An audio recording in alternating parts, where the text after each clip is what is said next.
যশোর অঞ্চলের টেকসই কৃষি সম্প্রসারণ প্রকল্পের আওতায় 3 দিনব্যাপী কৃষি প্রযুক্তি মেলা অনুষ্ঠিত হচ্ছে।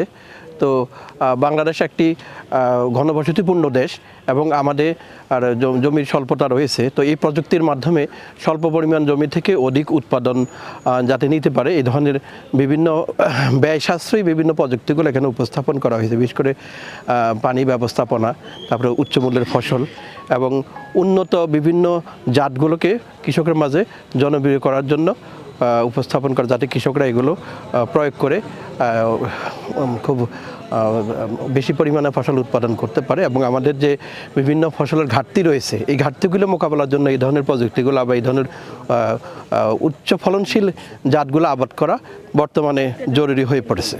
তো আমি আশা করি যে কৃষকরা যদি এই মেলাগুলো 3 দিনব্যাপী মেলা খুব মনোযোগ দিয়ে দেখে, তারা অনেক কিছু শিখতে পারবে। এগুলো তাদের কৃষিতে প্রয়োগ করে তারা নিজেরা যেমন লাভবান হতে পারে, দেশ লাভবান হতে পারবে। এবং এটা আমি মনে করি যে এই ধরনের একটা প্রযুক্তি মেলা যদি স্থায়ীভাবে করা যায়, বিশেষ করে প্রত্যেকটা উপজেলায় যদি স্থায়ী একটা কৃষি প্রযুক্তি কেন্দ্র করা যায়, অর্থাৎ সারা বছরব্যাপী এই প্রযুক্তিগুলো কৃষকরা দেখতে পাবে, তো সেই ধরনের একটি ব্যবস্থা বা পরিকল্পনা করা যেতে পারে।